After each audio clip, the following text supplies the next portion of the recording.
Is there any unbeliever? Is there any unbeliever? Let me finish. Is there any unbeliever in here who does not accept the biblical worldview or the Christian worldview who can tell me, identify, and defend what it is that dictates any instance of what is, can be, and cannot be? Anyone? Yeah, hold on, Darth. I want to address old man there for a second. He said that on your profile, it shows that it's at Darth Dawkins, and you're saying that's not the case. Clearly, you are lying. Why are you doing that? Okay, remove him from the stage. We should not tolerate people lying. Okay. Sure. What is the point? No, I want to know what God he believes in. Yeah, I'll put him down. If we're going to talk to one another, we have a basic human expectation that we will be truthful to one another. Okay? If somebody is going to so obviously lie, then there's no point in talking with them about anything else. Now, I'll repeat the question again. Is there any unbeliever here who objects to the biblical or Christian worldview who can tell me what it is that is fundamental, foundational, or absolute that dictates any or all instances of what is, can be, or cannot be? That's an intimidating question. There are people who don't believe in the biblical narrative. I believe they're just afraid to unmute. Okay, do we have any unbelievers? I know You can answer that question. 80 and Mo. I have a question. I believe in God. I believe God is the creator. Okay, the can you hold, please? instantiator. Can you hold that, please? Yeah. Okay. Now, is there any unbeliever in here who does not accept the Christian worldview? Oh, okay. I guess me, And who is that? Michael. I'm Jewish. Okay. Michael, do you hold to a Unitarian concept of God? I hold by strict monotheism. If that is a Unitarian notion of God, then yes. Okay. Does your God have all great-making properties? All what? Does your God possess all great-making properties? Great making. I guess yes. Okay. Does he possess personhood to its fullest, logically prior to creation? The God of the Jews, of the 5 books of Moses, is very clearly and overtly not a person. Oh, so he's not an agent? He doesn't have a mind, a will, or an intellect? Not a person. Not a So human. the God of the Old Testament clearly is depicted as being a personal rather than an impersonal entity. Okay. Exodus Okay. 20 says he's a man of war. Have you ever read Numbers 23:19? What about it? Why is it What calling does him it a say? man? Yeah, why don't you quote that to me, please? Instead of beating around the bush. Numbers 23:19. This is the quote I have from Safaria, from JPS 2006.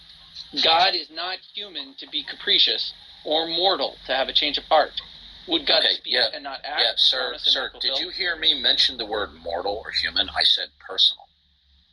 He And I possesses said the God attributes. is not a person. Yeah, you know what? This is so sad. You need to focus, okay? Personhood means that an entity in question possesses the characteristic or attributes of agency, a mind, and a will. Does God in the Bible? Will. Good, then he qualifies in terms of a person. If Okay. you would like to define him that way, I would not. That's generally, yeah. Well, okay. So you're splitting hairs here. Okay. Okay.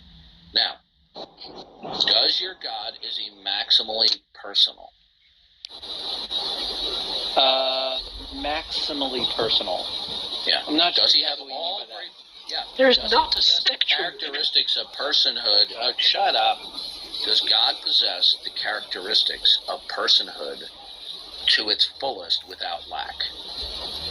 God possesses will and mind without lack. I didn't ask you that, That was how you defined personhood. sir. Yeah, well, that was a brief introduction.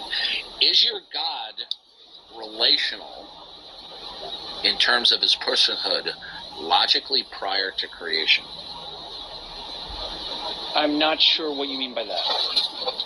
You don't know what relationality means? I don't know. It means the capacity. It means the capacity. It means possessing the capacity and the actualizing of relating to other persons. What's all that background noise? Yeah, it was Johnny. I muted him. Right, Mike, you lied. You lied on the Numbers 23. It says not a man that he should lie. Yeah. Yes. That's what it says. God's not a man. Human to be capricious. No, the word is man. Not a man that is a liar. The bottom line is your God, does he possess the characteristic of love to its fullest, logically prior to creation? Yes. Does he have emotions? I didn't ask that. Please don't interrupt. I'm trying to show you by this question while you're thinking that the Unitarian conceptualization of God fails upon a careful analysis. Does your God possess the characteristic of love to its fullest, logically prior to creation? I am not sure what you're asking me, but I would say this. I would say simply, I would not attribute. It's a simple question. Can your God actualize Why is there love? It's not a simple question because I don't understand it. Logically prior to creation. But I think I can give you enough information that you would know what my answer is. I would You know not what? attribute I'm going to go run an emotions errand. to God. I'm so tired. I am so tired that when I ask clearly, people you're very impatient. direct And questions, you've never run when I before. ask questions, hey, with the It's moderators, awful, Darth. You're just like a moderators, victim. I got a Everyone's hint so for cruel to you, you. John and Johnny. When you have a multiplicity of people I ain't gonna up lie. on the stage, Darth is a then what they narcissist. do is they heckle and they overtalk, just like you hear. So you shouldn't have a multiplicity of people on stage, because then they'll heckle, and then Because you one guys is better don't than do three. anything about it, as usual. Yeah. Oh, did he say he's leaving? Probably. Yeah, I think he rage quit. Okay. I mean, I tried to send people down who interrupted. There was only a couple, and they were dealt with. But in any case. John, don't spend your life trying to appease Darth. That's a fool's errand. Well, of course. I mean, are you kidding me? That's not what happens. Not in this room anymore. Here. But I still got to moderate, though, right, Michael? I was hoping to isolate you and Darth in a conversation. That's what I was attempting to do. Well, my conversations with Darth usually get like that. I tell him that I don't agree with the Christian theology, and then he tries to question me on personhood, and he wants to throw certain ideas within personhood, like mind, choosing, and then he wants to say, so I'm going to call God a person. Then I say, well, I wouldn't like calling God a person, but if you're going to call personhood having a will and a mind, I'm fine with saying that God has a mind and a will, so proceed. And then he usually tries to push the definition of personhood to something even more and more anthropomorphic, like, does God love before there are creatures in the universe? Right, I knew he was going there too with love. And then he gets angry. Because the further he gets into the claim of personhood, the more hesitant I get to say clear answers, because he's like, because he's not asking, like, he's either saying a thing that I fervently disagree with, or he's saying something that, like, I might agree with if he didn't use words like God is a person. But I do have, okay, in the way that God relates with Moses, wouldn't you consider that personal, Michael? I mean, I would, but maybe you don't understand. I would call that communication. Like, God is talking to a person, and he's telling him, like, what to do and how to instruct the Jewish people that Moses is leading. Like, that's a communication. I wouldn't say that, like, in order to communicate, you have to be a person. Like, right now, my phone is technically the primary thing communicating with me, but from you, you're like the source of the thing. Now, I have a question. I don't know if it's in the New Testament or Old Testament, but I'm pretty sure somewhere in the Bible it says that Moses was a friend of God. Now, wouldn't you consider that a personal relationship? Not necessarily. I mean, like, that sounds like a nice way of saying this person is in God's camp. Like, if you have a theology and this is the God that created the universe, know that this person, John, is following that guy. So he is a friend of God. He's not an enemy of God. So I wouldn't necessarily say that means that, like, you know, they're buddies and they go out for drinks or anything. So it's kind of just a matter of semantics. Darth wants to claim God as a person, an agent, and so forth, and you Which just don't like that word. Yeah, you don't like that word as it pertains to the God of Judaism, right? Every time you say the word person in relation to God, my like antenna goes up, and I go, I don't know if I want to say person. Like, you want to say will, you want to say mind.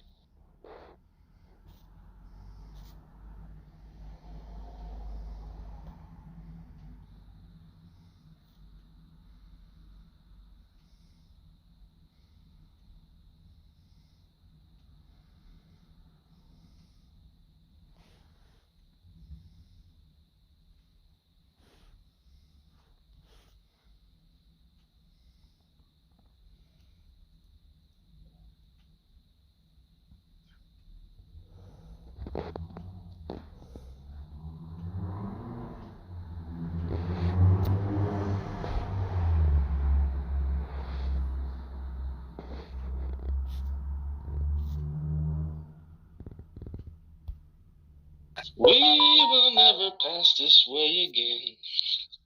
Ships passing in the night.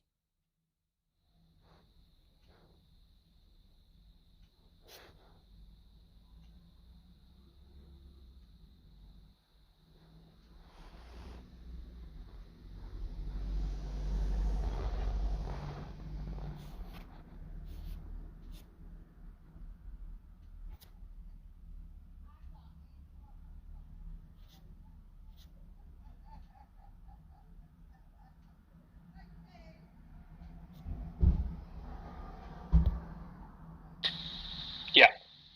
Gotcha.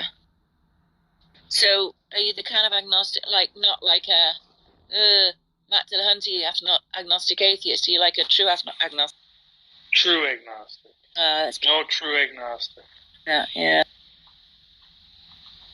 I think I find certain arguments for theism and atheism persuasive.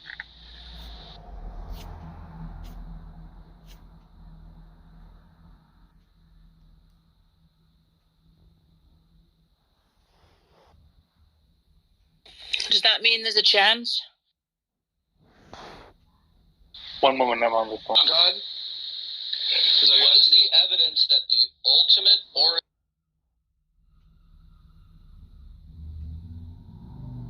Well, like a chance he could become atheist? What do you mean? Well, either way.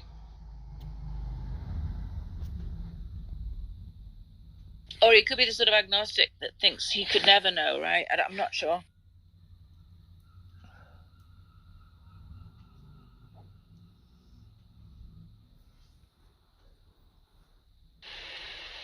Did you guys see the Skype adventure? No. I guess Darth was trying out a new thing where he would somehow live stream using Skype. All right, I'm back. And she kept getting in. And was it GD Jack, Tom, and Realistic Nihilist or something like that? Kept popping in on it. How do you get kept having to block it. I don't. Don't you just call like one other person? I don't really know. Oh no, that's an older video. I just like edited it and threw it up on my channel. Oh, I thought that was new. No, I just trying to like continually upload videos. So. Well, it worked out. It's still hilarious, though, right? I thoroughly enjoyed that. Eddie, what were you asking me? Oh, I said, are you open to the possibility that, like, your mind will be changed one way or the other? Yeah. In fact, I'd like for that to be the case. I'd imagine if you had some sort of spiritual experience, that would convince you, right? To be Probably. Yeah, I mean, that seems like probably the most reasonable thing. What, you think that that's evidence? Like, you would strong enough evidence to accept it? I mean, if it's like me standing and looking at my car like I am right now, and it's just as real as that, it'd be really tough to deny. Would you deny, if you had a spiritual experience, godless, would you deny it? No, but that doesn't mean I would attribute it to a god. Well, that's the point. Like, let's say you had an encounter with God. Are you going to believe in God then? How would I know if it was God or not? How do you know anything? Oh, there we go. How's that an answer? Well, it's like, what is it? I'm saying it doesn't matter if you know. Great. Why should she think it's God if she doesn't know? Because it probably seems like it's God, or it appears to be God, as far as you can tell. You mean like if Jesus showed up with like stigmata and a big hole in his side and said, "Hey, it's me, Jesus," then she might think it was Jesus? Sure. So when she said, "How would I know it was God?" you could have made that answer, right, instead of doing you. Well, it doesn't matter if she knows it's God or not. That's not. It's kind of irrelevant. She asked how she would know, and your answer is it doesn't matter. I didn't ask how she would know. She asked how she would know. She asked you. I didn't ask that. She asked you. Yeah, and it doesn't. Yeah, it doesn't matter. If it doesn't matter, then she's not going to think it's God, right? What? I don't think that follows. Okay, let's start this again from the top, right? You asked her if you had a spiritual experience, would that convince you? She said, "I might not think it was God. How would I know if it was God," right? And then you could have said, "Well, here's the ways you could know it was God," right? That would have been the proper answer. And then she'd have been like, "Yeah, okay, I can see that. Yeah, maybe that would convince me." I don't think it's relevant. Oh, okay. So you need to explain when she asked you, "How would I know it's God?" You don't think that's relevant. No, it's not relevant. Yeah, you just repeated what you said. Why is it not relevant? Because, reasons. Yeah. Okay. Well, this guy's a waste of time. I can answer you. Like if something appeared in front of me, and it had like all the spooky God stuff, like a Jewish man, like, and he's got stigmata, I would definitely not believe in God after that. I would know that wasn't God. Well, I personally have had spiritual experiences, and I wouldn't say, like, I know it was God, but I think it was God, right? So, like, I think knowledge of whether it was God or not is totally fucking irrelevant. So, I had spiritual experiences. I had spiritual experiences. I attributed them to God at the time, but I don't anymore. Yeah. I attributed it to psilocybin magic mushrooms, right? Like, yeah. I mean, we've all done it. You can see all kind of weird shit, man. Concussion will do it to you, too. That'll fuck your brain up pretty bad. My point was to Albedo, who is an agnostic. So he is like, he's open to the idea that God exists, right? So my thought process was that someone who's already like conceding that this is possible, or perhaps even more than possible, when they did have a spiritual experience, they would be more likely to attribute it to a God that they already think could exist, right? But if you think there's no way, right? You know, you've already decided it's not possible, and you have a spiritual experience, you're more likely to think it was a hallucination. That's what I was trying to. I agree with that. Thank you. One of the things, though, that I've learned from learning philosophy is sometimes, depending on your view, you can still use like the word, and the meaning's just going to be a little different.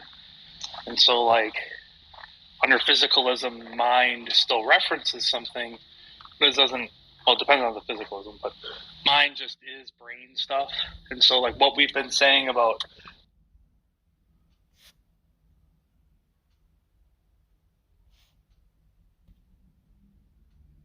God.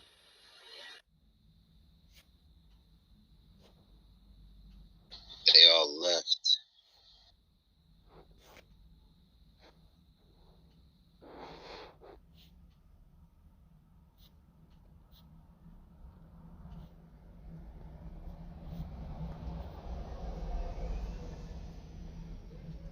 Kind of adjust for each audience that you're talking to.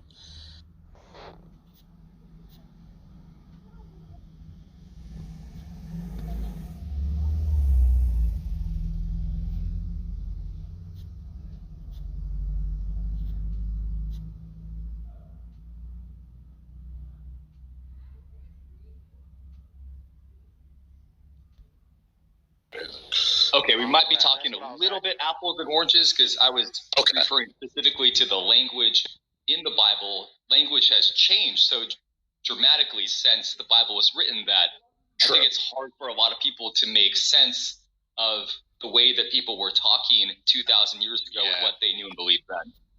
Got it. Okay. Someone else wanted to add something, I believe. Yeah, I was just gonna.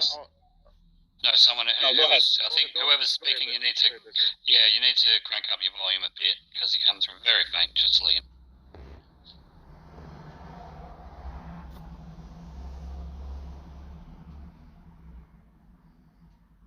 Bible in this Shakespearean tongue. Is the Shakespearean translation, is that considered ancient to you guys? Are you talking about King James? And thou and thee. Yeah, Shakespearean You consider that ancient? I wouldn't call Shakespearean ancient, but I would say that Chaucerian English is ancient. Yes. Well, Chaucerian you can still kind of understand, but you have to really have the subtitles or know the vowels. Right. Because of the Great Vowel Shift, we said words completely different. Right. It would be, meaning Chaucerian English is roughly defunct unless you have someone that has studied that language and can translate it into modernized English for us.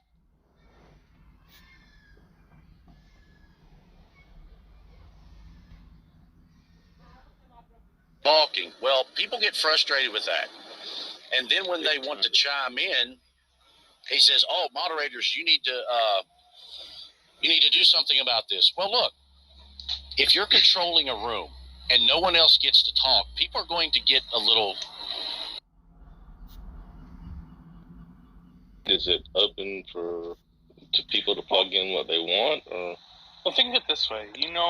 Maybe you've heard of A theory of time and B theory of time. Yeah. So the time conception there is very different. There's no what change is happening isn't change as we know it, or our normal conception of change.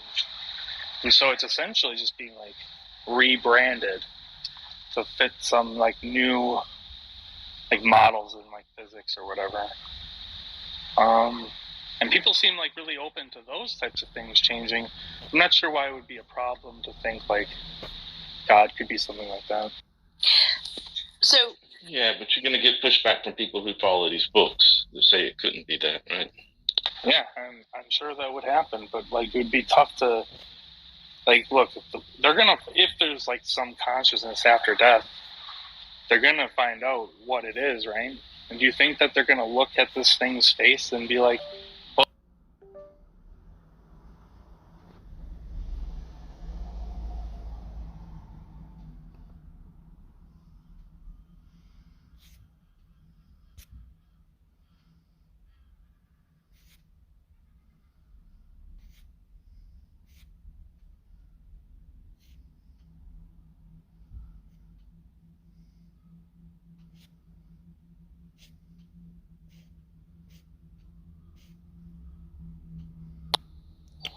find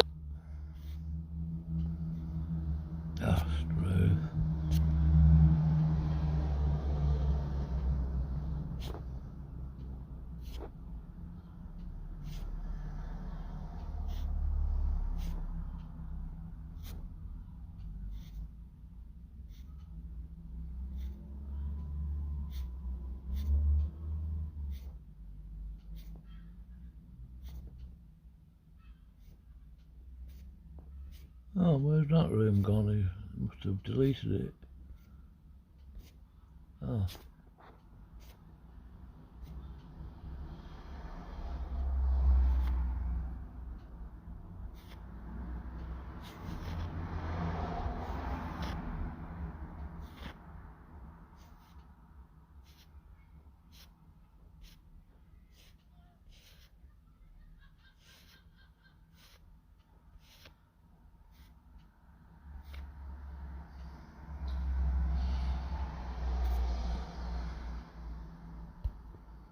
more pushback hands. So in some sense, I think that there's more problems. However,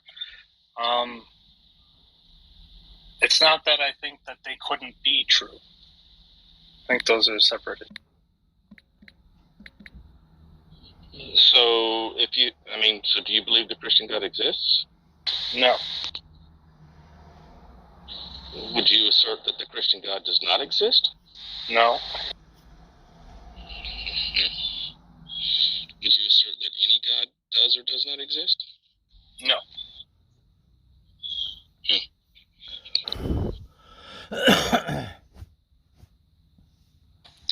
I'm like a hyper-relativist.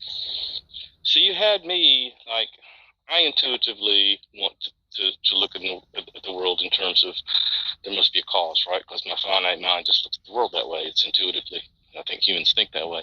But also, I don't have a problem with infinite regress because the best physicists and scientists in the world say that, and the mathematicians say there might not be a problem there. So, but I'm a hard atheist on like the God of the Bible, the God of the Quran. I mean, those gods just don't exist because there's logical inconsistencies with those God concepts. Yeah, I don't think there's like an issue with thinking that. I think that there is good reasons to think. There are good reasons to think that there are logical inconsistencies with those God propositions. Why would God have to obey logic? Well, and see, like that's kind of like the issue I have is what he like saying is there's like a meta issue with like determining what's even possible to begin with presumes that you have some logic in the background. look, I mean, if God doesn't have to obey logic, then he could be a squared circle. And are squared circles impossible? And that God couldn't exist. What if contradictions can be true? Yeah. Contradictions can be true. Yeah. Yeah. Contradictions can be true. Yeah, I don't. Can you give me an example of a contradiction that can be true? What's the answer? Yeah. The sentence is a lie. It's a paradox. What is a paradox? A paradox is a Seeming contradiction. contradiction. A paradox is a contradiction that's true. Well, to state that it's bullshit. To state. Wait, that's not a true statement. That's a false statement. That is. Well, paradox. This sentence is a lie is a false statement. Yeah. The Or a true value statement. of that is simply false. I think if you hold to the view that contradictions can't be true, then you have to say like the liar sentence is incoherent or something. I don't think you can say that it's a false statement. Because it's a No, it's not a false. It's not a false statement. It's truth value is false. Oh, okay, yeah, I understand what you mean. Alright, so if it's false that there's a lie, doesn't that mean that the proposition is saying that this sentence is true? I would understand it to be like a syntax error, though. Like the truth value is, that the sentence is just incoherent. Well, there's responses that doesn't mean that it has to be a dialetheia. You could say something like the sentence, when you add is true or is false, is kind of like a redundancy because it's not true in virtue of saying it's true or false. It's true of some like truth maker or something like that. Yeah. That's one response. There's a couple of responses, but I mean, one of the things is it's hard to get around is like one of the best logicians in the world is a dialetheist. He seems to think it's very persuasive. So I have some work to do, so I won't be participating for.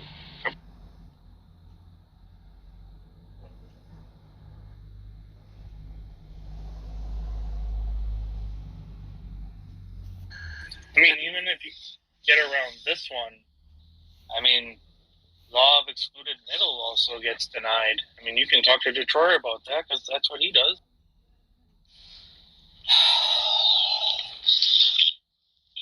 Your broader point, Albedo, is just that logic. If logic doesn't apply to God, then saying that God couldn't exist because of the laws of logic would just be making the question against. So, regardless of whether or like what law law of logic you object to, the point still stands. But if God is contingent on logic, then logic becomes the ultimate. Logic is not God. Yeah, that's right. That's why you don't want to say it. Yeah. Sucks for you. Well, I think logic sucks. Oh, cool story. Everyone just presupposes logic is the shit, and they don't even, like, critically think about what logic entails. Yeah, what's the argument for that? No, but you demonstrated it, like, every time I talk to you. What's the argument that, You can't even make a claim, right, without having to back it up using logic. So you're just saying logic sucks. Why should we... I don't care if you do or not. Oh, okay, child. Thanks for playing. What shape is the country of Israel? Yeah, I already took care of it.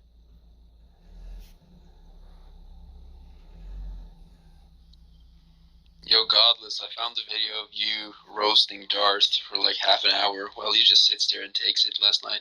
That was hilarious. That was brutal. Yeah, that was hilarious. Have you spoken to his son anymore? No, I mean, I could contact him if I wanted, but I don't really, he got boring to talk to. I guess I'm a bit late to the party. I didn't realize that you knew this much about him. So, Al, are you a Christian?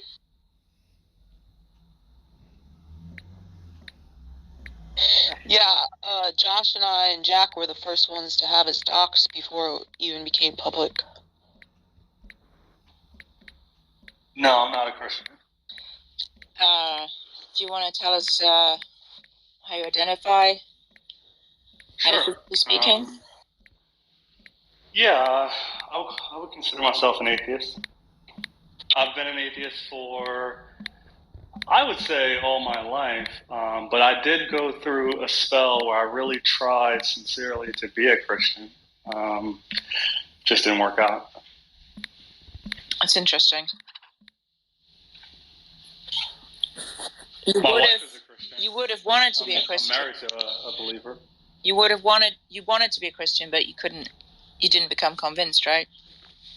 No, I've always been a skeptical person, I suppose, a logic-driven, skeptic. But I grew up in a community where most people were believers of some stripe, and so and then I met this woman who, as most religious women do, made it a stipulation of the relationship that I share her beliefs, and so I really tried to believe. But after a while, what happened was my logic-driven nature caused me to question things. I really went hard in trying to understand the Bible, reading it cover to cover, and internalizing the stories and the lessons and the messages. And I started asking questions, which got met with resistance and condemnation, and that sort of gave me pause. And then,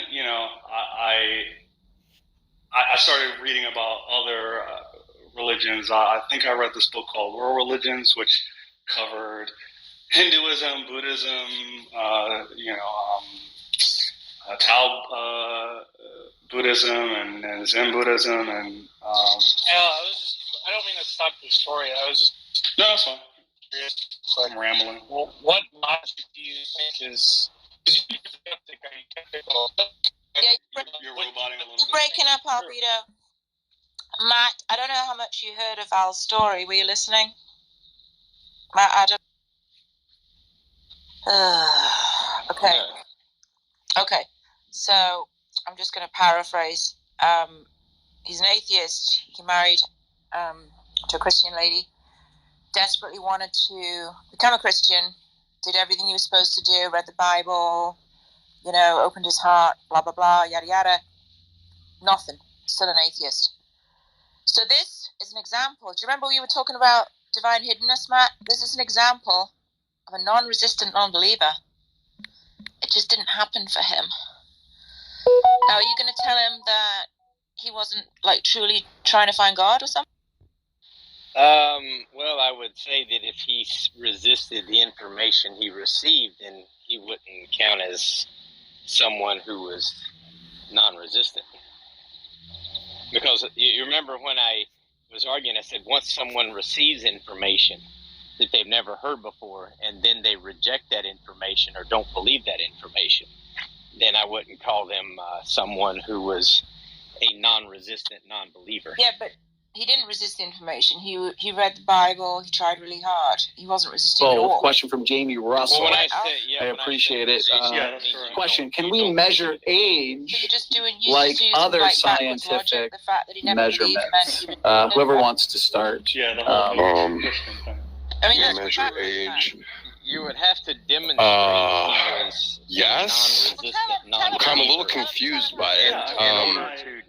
I mean, I think we all certainly at some level, no matter what model we're in, at some point, in some way of what we're arguing, at some level, we are accepting, you know, axiomatically the idea of some form of uniformity. And, you know, I think one of the challenges I would make, and it's something for me to unpack and unflush and not necessarily here at this time, and certainly something to look at a different way, but I would say that I would want us to be looking at things through a realm. Church. I, went to church religiously, read the Bible cover to cover, and I suppose because I'm like I said before, I'm very logically driven, so most of my reading of the Bible was literal. And so when I started questioning things like, hey, why do we have female pastors? And I know that sounds sexist, and I don't mean to sound sexist, but if you read the Bible and you read it literally, you start to question, you'll start to, depending on what denomination you're involved with, you'll start to observe things and question things that seem to go against the doctrine. And then when you raise questions, it seems to be met with,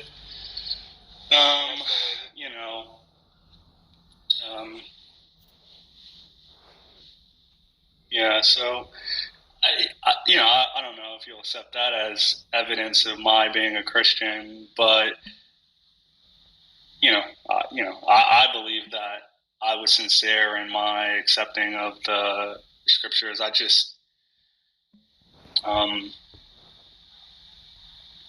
the more I learned about other religions, the more that I started to identify. I'm pretty good at pattern recognition, so the more that I started learning about other religions, the more I was able to identify commonalities across these faith traditions. And I guess it sort of made more sense to me that, this is just something that people do and have done throughout history. And the Christ story is just yet another, story that people told themselves. And then I started to be okay with not believing again. I started to, it just made more sense to me. And I started to accept that, this is something that people use that gives them comfort, and that's fine. But, it doesn't really hold true for me anymore. So I gave it up. Am I still lagging? Sorry? No. Am I lagging still? No, you're good. I wanted to ask Al, since you said you find yourself logical, is there a particular logic you think makes the most sense? Sorry, what do you mean by that?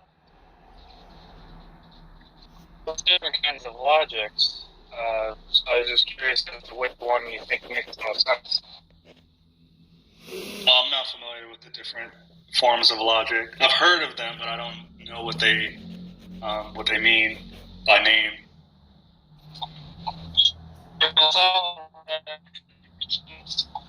You're still a robot. Sorry. Oh man.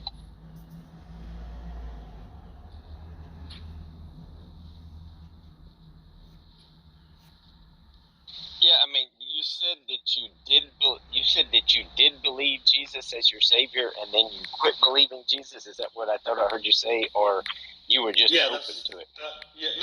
That's correct, yeah. And when I say believe, I simply mean that I accept it as true, that Jesus was the Lord and Savior. And then I recognized that I was mistaken, and so I stopped believing. So the full information presented to you at that point would show that you're just saying that you were wrong, so then you resisted the information that you had, and said, "No, I don't believe that's true," and became an atheist. I don't necessarily like that phrasing, because I would say that I accepted the information, and the information just didn't bear out with,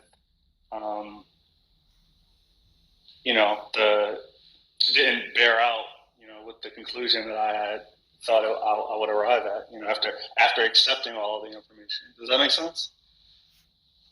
Yeah, I mean, for me, though, I would not categorize you as a non-resistant non-believer. Obviously, I would categorize you as a resistant non-believer based on what you were saying there. And that's what Haiti was asking me about, the divine hiddenness. If he accepted the claim that God is his Savior, how is he being resistant? Well, he would be resistant in the sense that I don't think he fully accepted it, because obviously there was more information that made him resist.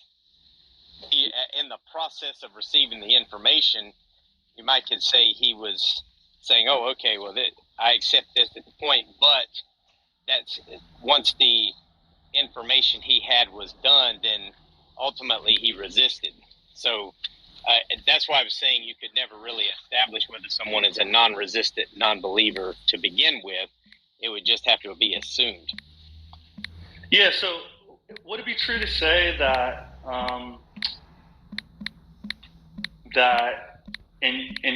from your worldview, there's no such thing as a non-believer that has accepted all the information? I would say that. Well, I'd say that there was no such thing as a non-resistant non-believer, based on my worldview. I think that either people by default either believe and they don't resist, they receive the information and believe it, and they continue to believe it, or there's those that receive the information and upon further examination decide, nah, this is just not for me. I'm not going to believe it, and they would be what I'd say who is actually resisting. And it would be maybe more implicitly. It might not necessarily be, no, I'm not going to do this. Like it just may be that they have certain ideas, that certain beliefs, certain presuppositions that the information they've received would not overcome. So they are resisting this information concerning Christ in favor of the other information. I don't know. It just feels wrong. I'm not quite able to articulate why, but it feels like you've constructed a scenario where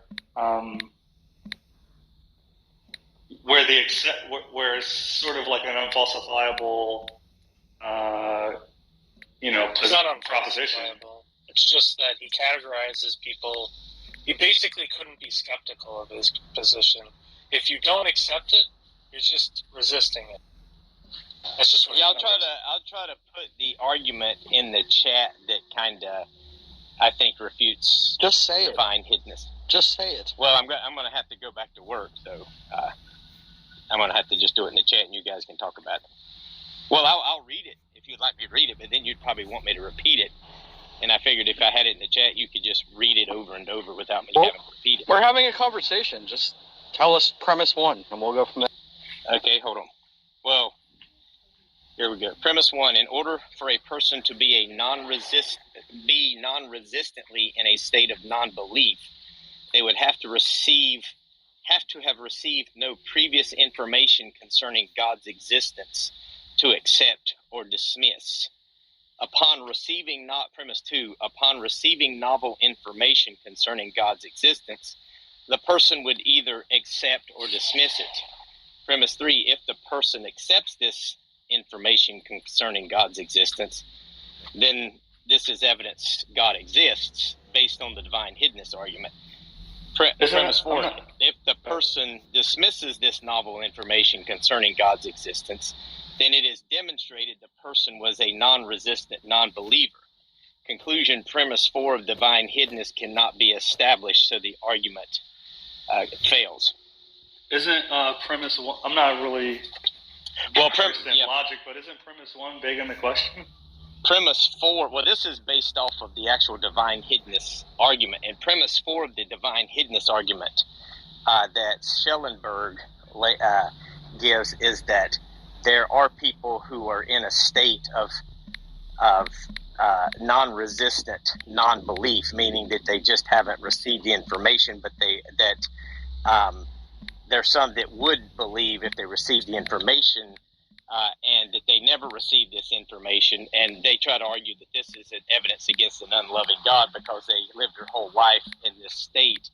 But the problem is you would never be able to establish premise 4 of his argument, and that's kind of what this syllogism was kind to show, that either once this person receives novel information concerning God, if they accept it, then that would the whole thing that would is actually hinged kind of on hurt the premise argument. 1. And isn't premise 1 big in the question? Well, this is a response to the Schellenberg argument. It's not an answer to the question. I don't know if it's begging the question or not. I mean, you'd have to look at Schellenberg's argument. Matt, do you think that like every Christian that is a Christian heard the gospel and just accepted it right away? There's no Christians that heard the gospel, investigated, and then became Christian? No, I would say that there are some that did. And if Al, I think it's Al I'm talking about, if he eventually accepts Christ as his Savior, maybe he's still at the point where the information is not complete yet. Maybe he'll receive more information that would lead him to a belief. So if that's the case, then we would just simply say he was either one or the other. He wasn't resisting the information. He just hasn't received the full information yet. So if somebody hears the gospel and they investigate the claim to determine whether or not they believe that it's true, wouldn't that person be a non-resistant non-believer? Because they're not convinced yet, but they could be by more information. They're investigating the claim. Well, if they're rejecting some information already, then they're resisting at least some of the information. They're not rejecting the information. You would have to say they've received the information, Matt, and they're investigating the information. Oh, okay. Well, they would just be in the process at that point, so it would still be to be determined. But they're not non-resistant. Someone could die like that, right? But yeah, so I would say that was it's kind of the to be determined area where they're kind of assessing the information.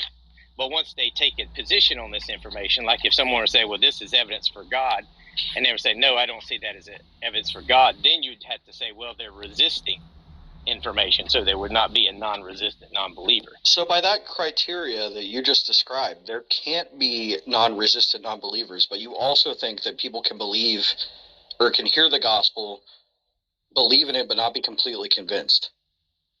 No, I think once you believe in the gospel, you're completely convinced. But I think it could be a process. I don't think it might be an overnight thing. When I became a Christian, it took me a couple of days. But I'm going to have to go back to work now because I'm off a break. But maybe we can talk about it. Right. You're botting, Albedo.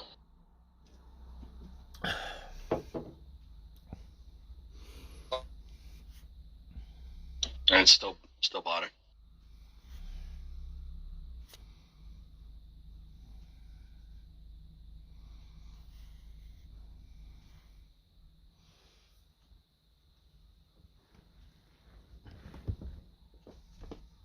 Dude, I don't know what's going on. Like, I almost never lag.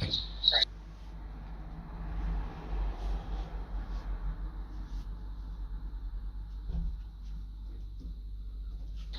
Can I be heard now?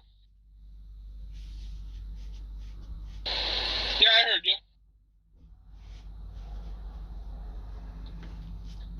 Premise one was. Oh, now you're gone, bud. No!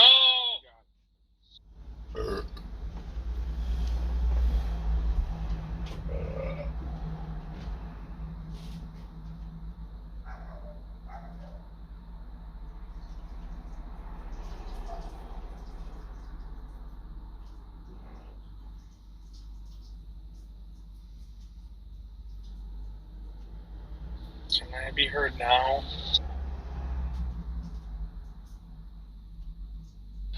I heard you ask if you could be heard. I asked who thought premise one was question based.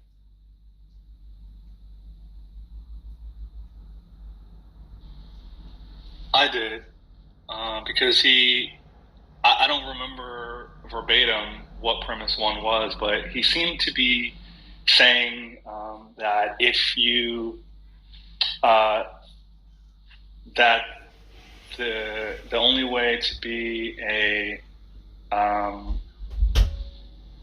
accepting non-believer is to have never received any prior information about God. But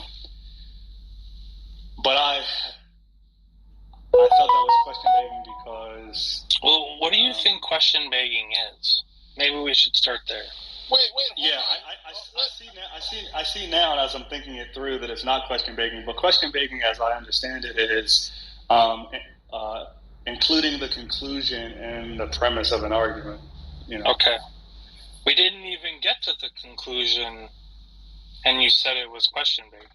The reason why I recognize the flaw in the way that I was thinking about it, but the reason why I thought it was question begging was because in the first premise it talks about prior information about God, but you have to presuppose that prior information about God is possible. But but that information could be anything. The way I was thinking about it was that God is actual, but information about God doesn't need to mean that God is actual. So I recognize now that it's not begging the question, but that's why I thought that it might have been prior. Well, it's not an argument for the existence of God. That's what he was thinking.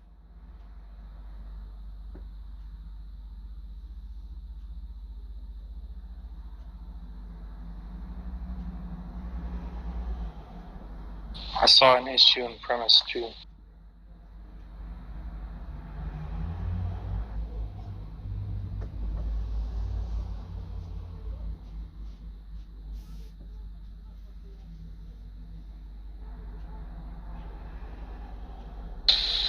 Well, Don's not going to come up on stage, but I invited him, so we'll see.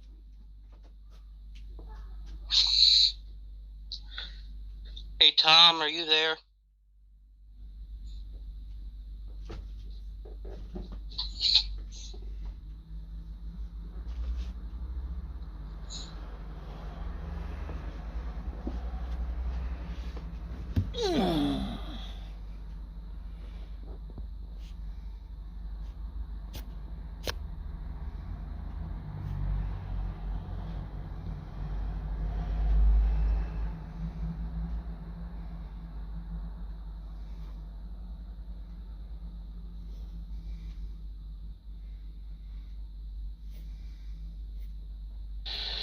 It's a shame that he knows the all-knowing, all-powerful God of all creation doesn't have the courage of his conviction to come up here and tell us what the argument is for why there could be no intelligibility without the existence of God.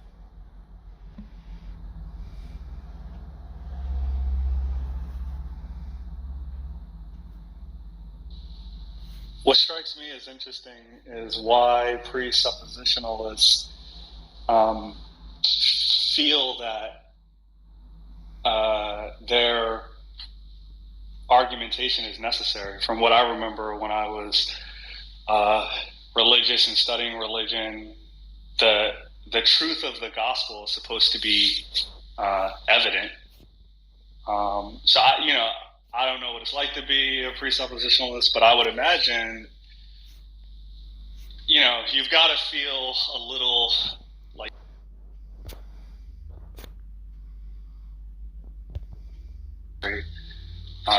to demonstrate the truth of God, because it's supposed to be self-evident,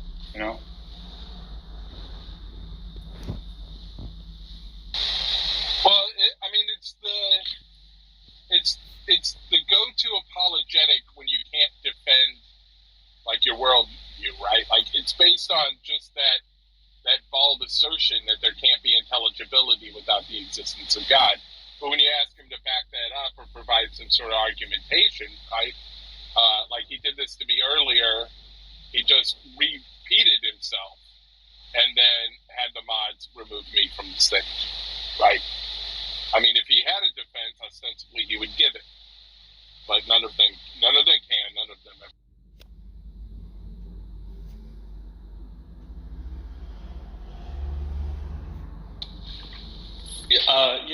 I'll admit I watched the debate between T-Jump and Darth, like both debates, and the first one was the funniest because I think they were debating for the first time, and I also watched the commentary from a lot of you all and others on the debate, and a lot of people thought that T-Jump's approach to the debate was bad, like silly, laughable. I thought it was I thought it was interesting. I didn't think it was dumb. It seemed, I guess I'm just asking you all, like if you happen to have seen that debate, like what about his position was like silly or laughable? He basically, when Darth challenged him about the ultimate, the fundamental ultimate, he said reality, and I guess it just seemed like a legit answer to me. But then when I watched commentary from others, people seemed to think that it was like a dumb, retort. So I'm just wondering if any of you can like explain whether it is or isn't like a good positional. Presuppositionalists like Darth Dawkins. I mean, it's kind of. Darth Dawkins he's a moron. So I mean, even calling him a presuppositionalist is being charitable, right? But basically, they're making a claim, which is that all other worldviews, all worldviews other than the Christian worldview, are somehow incoherent, right? Now that's got to mean something like there's a contradiction entailed in the denial of the Christian worldview, right? But they don't have a way of establishing that. So if you ask them, what's their argument for that claim? They're going to say something like, Darth is so incompetent, he can't even formulate an argument without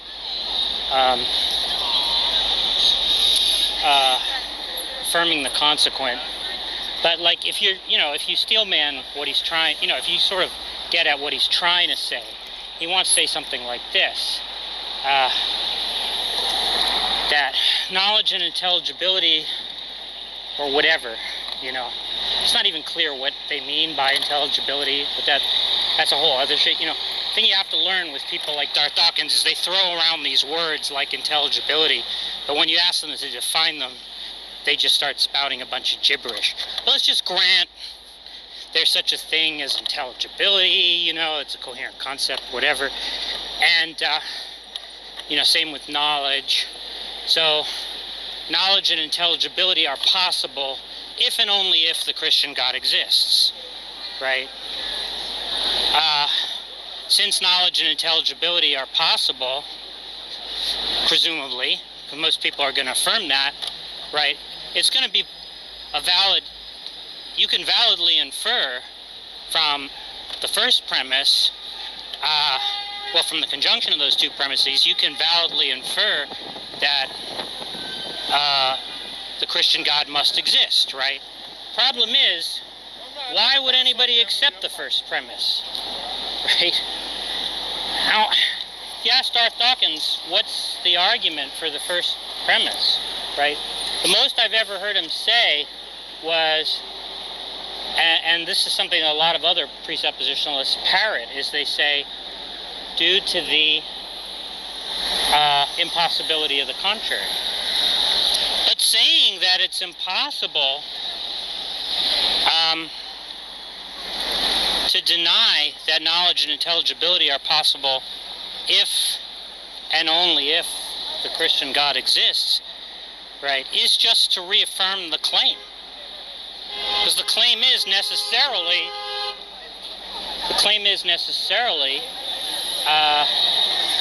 that for there to be knowledge and intelligibility, the Christian God has to exist. So saying the way that you support it is by saying that denying it is impossible, is just saying the way that you support it is by repeating it, right? This is the kind of incompetence we're dealing with, right? I mean, anybody who would say that is clearly just a clown, right? So ultimately, they have no way of supporting that claim. Like, you can watch all these debates with presuppositionalists. You know, Tom has talked to some of them where where he's had them in his rooms where we've asked them this question. You could see Detroyer debate, Jay Dyer, where they've asked them, show us how, if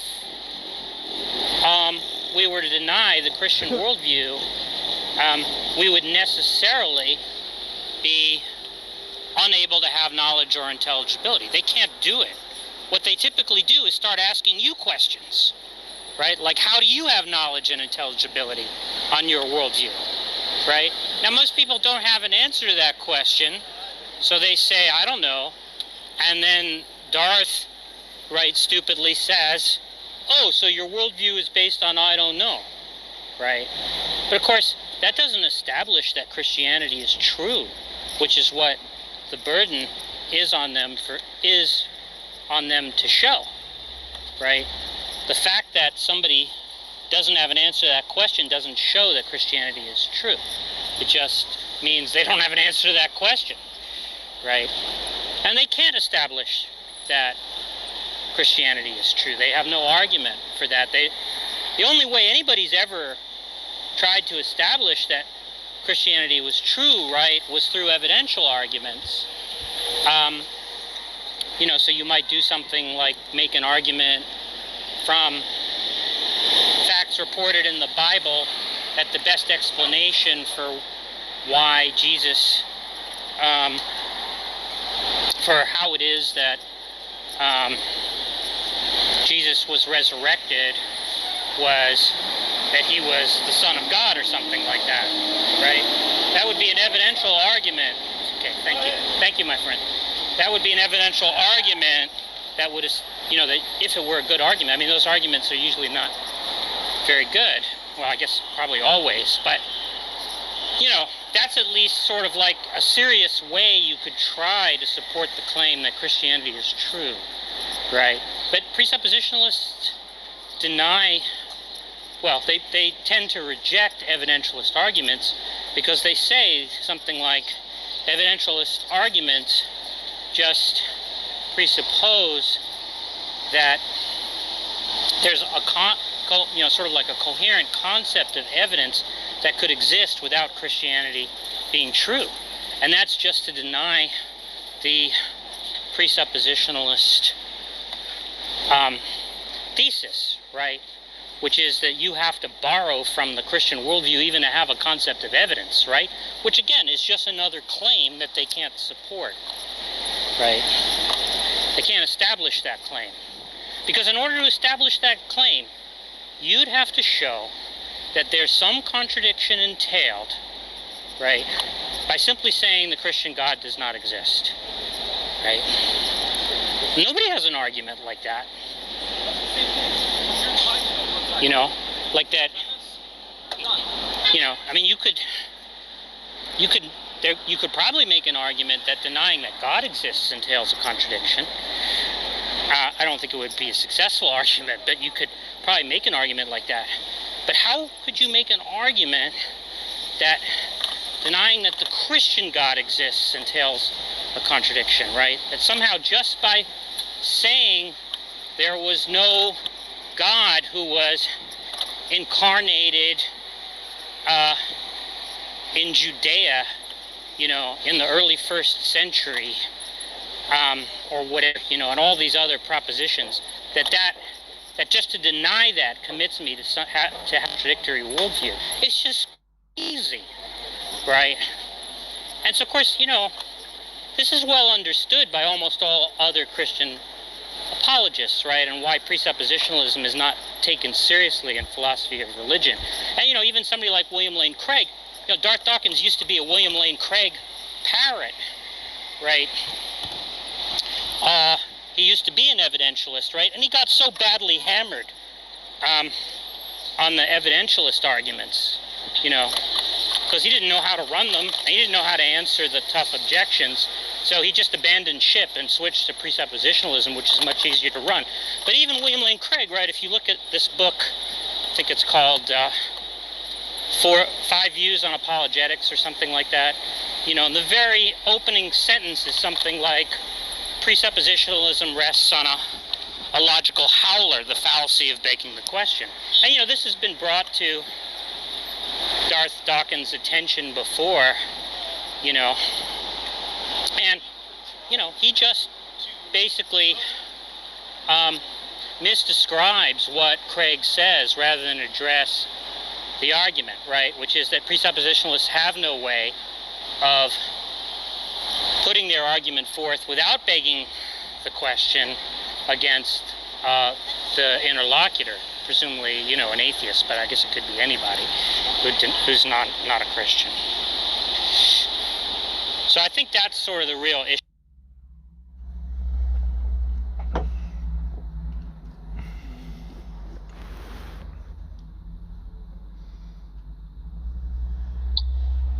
I think I heard you right, Jack. You're saying that William Lane Craig, in one of his books, admitted that presuppositionalism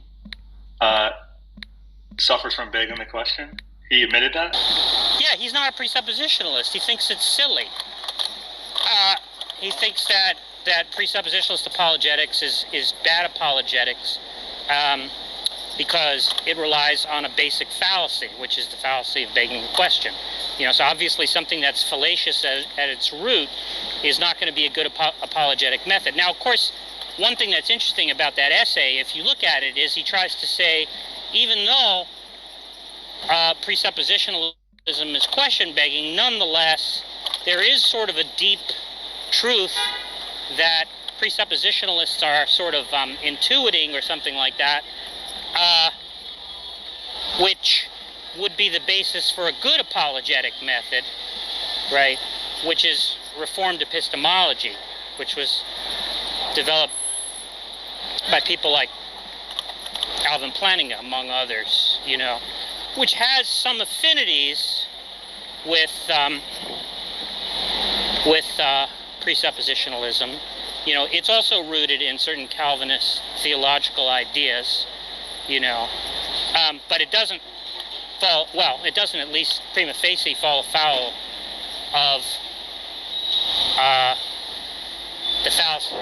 the objection that of being question begging, right? I mean, I think probably in the final analysis, maybe you could make that accusation of Reformed epistemology. I guess I'd have to think about it. But yeah, it's certainly a much more sophisticated, I don't think Reformed epistemology works, but it's certainly a much less obviously ludicrous position than presuppositionalism. Because no presuppositionalist can support the first premise of the argument that I gave, which is ultimately what the whole apologetic method has to turn on. think, doesn't Darth also accept that presuppositionalism begs the question, but he says like it's virtuous circularity? Yeah, well, that's another thing that presuppositionalists say is, well, first they say all worldviews, well, at least here's what Darth says, right? He says, and probably other presuppositionalists say that, he says all worldviews are circular. Now, of course, if you ask Darth to give you an argument for that, he can't do it. But you could grant him that for the sake of argument, right? Let's just say, okay, let's say I accept that all worldviews are circular, right? What's wrong with me having a circular worldview, right? What's wrong with me saying atheism? If you ask me why am I an atheist, I say, because atheism is true, right? Well, that's logically valid. It's just circular. There's no reason for anybody to accept that argument unless they already accept the thesis that atheism is true. But if you say that to Darth, he's going to say, and some presuppositionalists will say this, that yeah, it's circular, but see, the Christian circularity is virtuous, whereas on the atheist worldview it's vicious, right? But then when you ask them to explain what that distinction is, and why anybody should accept it, what you get is a lot of gibberish, right? That's so essentially incomprehensible sort of justification, and also no reason why that isn't, the proposal of that criterion isn't question begging in itself, right? It's like, it ends up being something like, well, circular arguments that presuppose the Christian God are virtuous, whereas those that reject it are vicious, right? And so why would that be a problem if I'm not a Christian? Why would I accept this criterion of vicious circularity or virtuous circularity, right? Another thing that he says is that he'll sometimes say things like, this is not a problem on the Christian worldview, making a circular argument or begging certain questions or whatever, right? And then sometimes he'll try to turn the tables on you and say, well, why is that a problem in your worldview?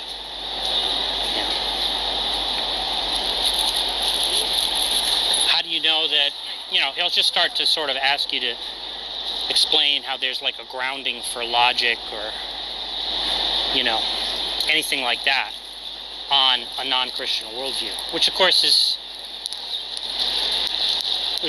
is not addressing the objection, because even if I couldn't provide such a grounding, that doesn't establish that there couldn't be one while rejecting the Christian God, right? Which is precisely the burden that he continuously evades, to show that in fact you have to have a Christian worldview to have this so-called grounding of logic, whatever that is, because that just seems to be another gibberish notion, right? You have to have the Christian God in order to have that.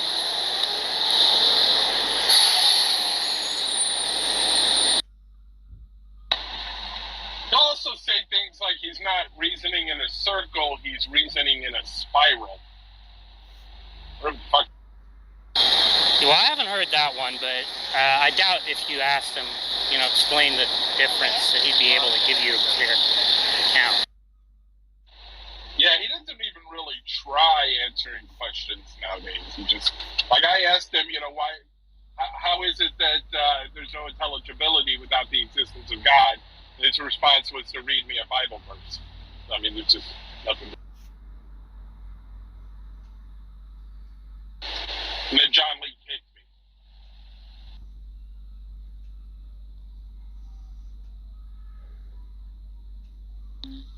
Hey, Jack, Johnny kicked Darth off the stage, Jack? Johnny Hawes? Johnny Hawes kicked him off, yeah. Why did he do that? Because you were, saying fuck you and stuff like that to Sasha. When was this? 12 minutes ago. Oh, that's fantastic.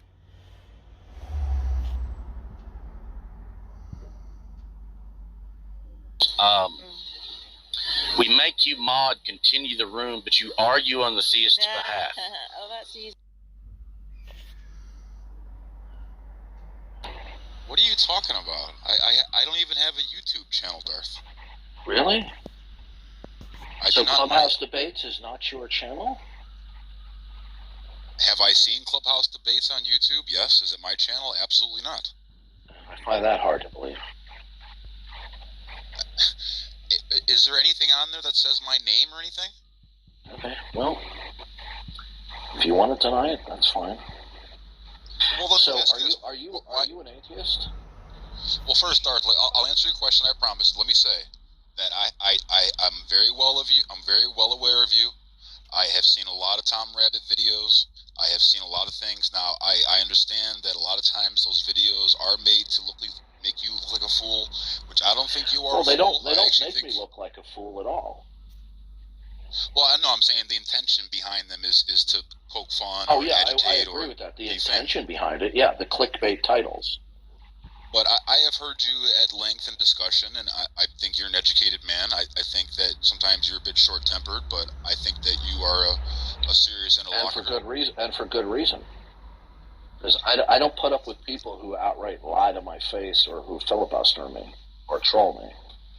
Do you want to continue on that line of thought, Chad? Because I don't want to lose what you mentioned there. So you said that something along the lines of that morals are innate to us. Well, I'm not going to lie, Curtis.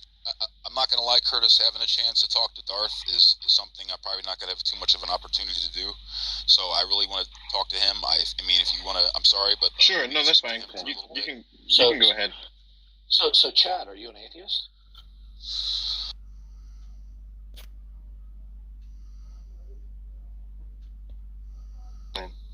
Age restriction. Oh, he must have been too abusive. The Darth one, the one just now. Let me take a look. On Clubhouse Debates? No, I haven't. It's unlisted, but obviously it goes through the checks, and it's come up as a red money one. I've never seen that one. He must have been too abusive. Does it list why?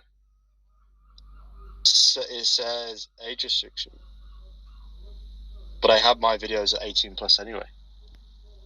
Age restriction. Mm-hmm. Huh. It's weird, isn't it? So be careful.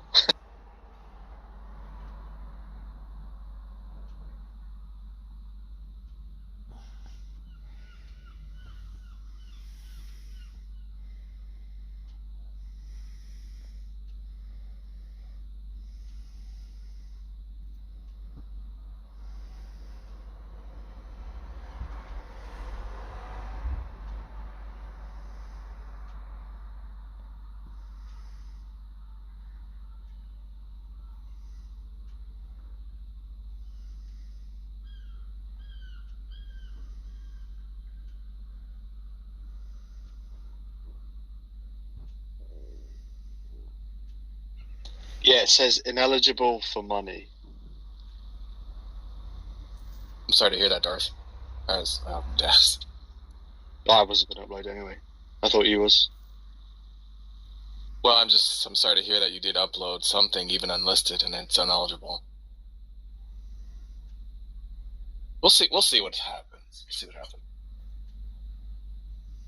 Oh, you know what? What did you title it? I didn't. I just left it blank, and it just 14th of July, 2022. Oh, okay. Never mind. I mean, I had the volume pretty low, so I didn't hear everything that was being said. Yeah, that's odd. I don't remember hearing anything that was really bad. I just wonder if Sasha maybe said something. Oh, well, the replays are on, so you can hear the replay. Sasha didn't say anything bad that I heard.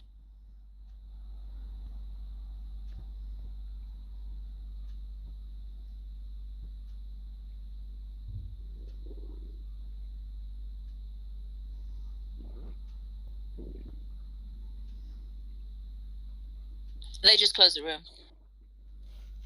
Mm.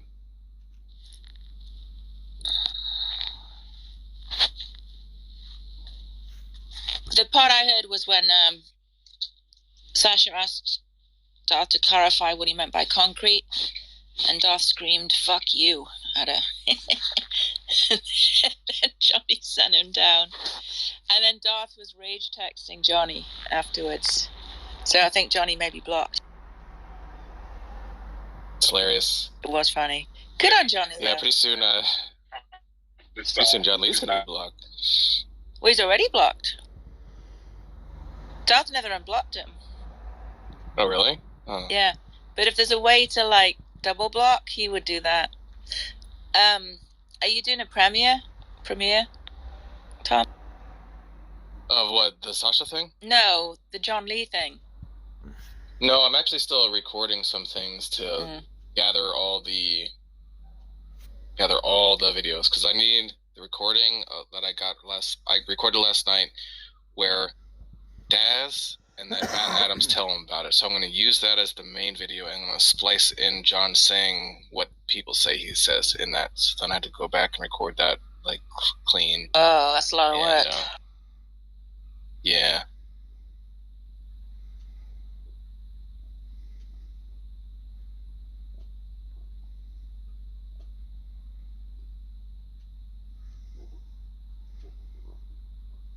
I'm inviting Johnny House up. Oh, by the way, we thought it was Matt that sent Mo down. It was actually John Lee. Oh, was it? Yeah, I just assumed. Yeah, I thought it was Matt for some reason. Yeah, his justification is that he thought you were over talking Darth. Oh, that's rich. Weren't they just in here the other day bitching about double standards? Yeah.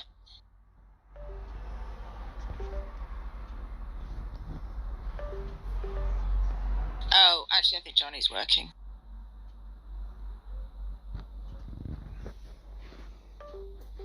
Look, he can defend himself to you, Mo. Here comes the kicker, the Darth Triggerman himself, John Lee. The Hatchet Man. The Hatchet Man. Yeah. Oh, not John Lee. You could have just muted me and said, "Hold on, let him talk." But I'll give it to John. He did let me. I'm gonna have to explain myself in a little bit. I'm a little bit busy. I just wanted to get on stage. Okay.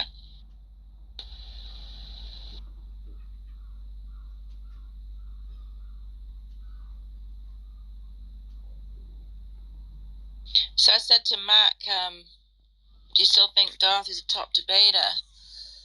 And Mac said asking clarifying questions is tantamount to not answering the question and being evasive.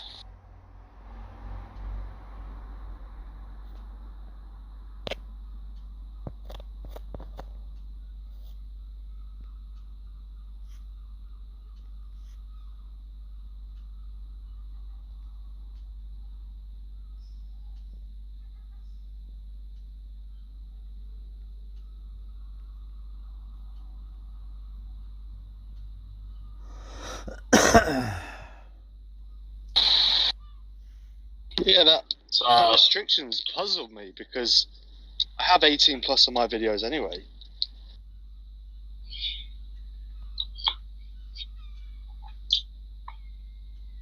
So I'm wondering, they were just in that other room, they were just going over Sasha's argument that against disembodied minds, it was the inductive argument.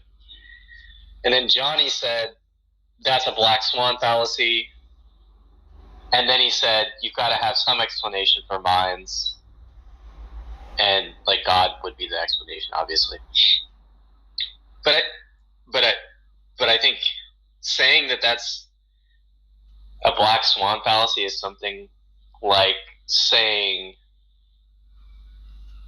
I don't know, it seems like there's an analogy between consciousness or minds and as an emergent phenomenon and like the wetness of water, for example. And I don't know if that's persuasive to anybody, but that's why I guess I just wanted to see what people's thoughts were, like to Johnny's response?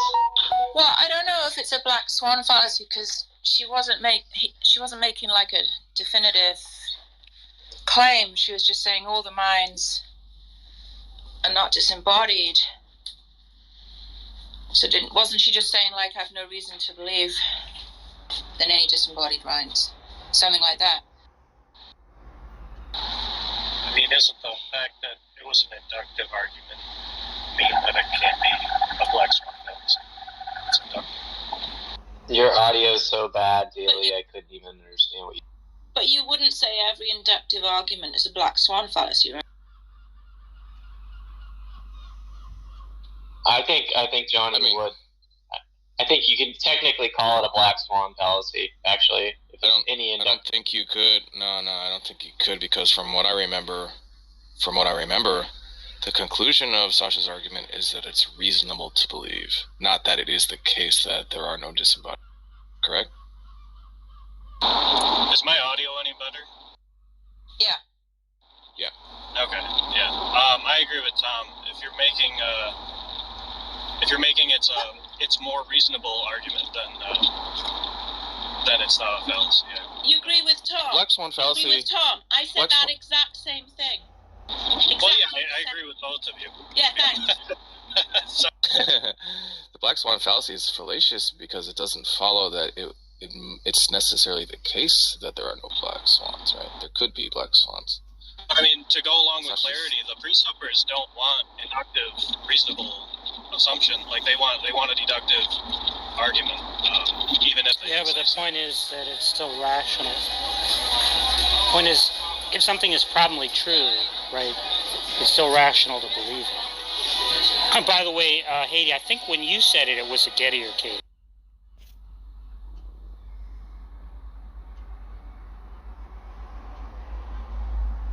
Yeah, enough with the jokes, Jack. Sorry.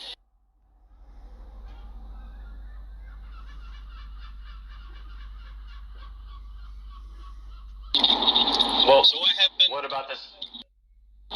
Go ahead. Oh, I was just going to say, what about this objection that you've got to have some explanation for where mind comes from, and it's utterly unlike anything else in nature, and you can't get it from mindlessness, is kind of what he was saying. Well, there's a number of issues there. For one thing, that just seems to be appealing to a principle of sufficient reason, right? That all facts have to have an explanation. And so you need a further argument to establish that if somebody was inclined to reject it. Now, of course, you could say, well, given the things that you think that do require an explanation, this fits those criteria, and so therefore you need to have an explanation for it. But you'd have to show that that's the case. You can't just assert it, right? But then they're making a further claim, given what you said, which is that that you can't explain the mental from whatever natural facts or what have you, right? And again, that's just another claim, right? A naturalist is going to reject that, right? So you need to give an argument that the naturalist can't answer.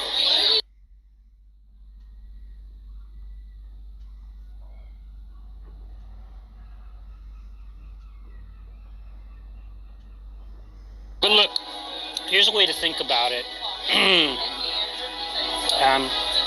They want to say something like, God is the explanation for a mind because he's mental, right? But an atheist could think that mental properties are primordial, right? Like if we asked, why is it that God exists, right? Or why is it there's a mind at all on theism, right? It's not like they have an answer to that question. They just say it's like necessary, but they don't mean logically necessary. They mean metaphysically necessary, which is unclear what that even means, right? But it doesn't seem to mean, to me, anything more than a logically brute contingent fact. So So they don't have a problem with brute facts of a certain kind. And so I don't see why the atheist has any heavier a burden necessarily than they do, right, if you accept that kind of objection. Because sooner or later, explanation is going to run out, and you're going to have what is basically a brute fact.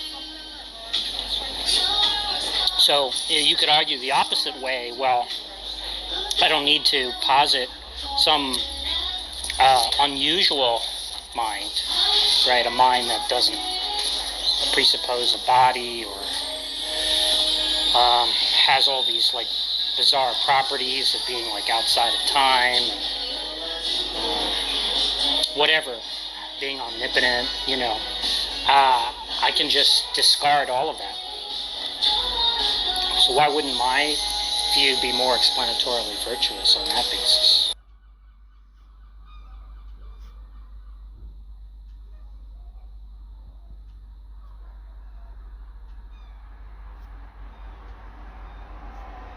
Yeah, I think that about covers it.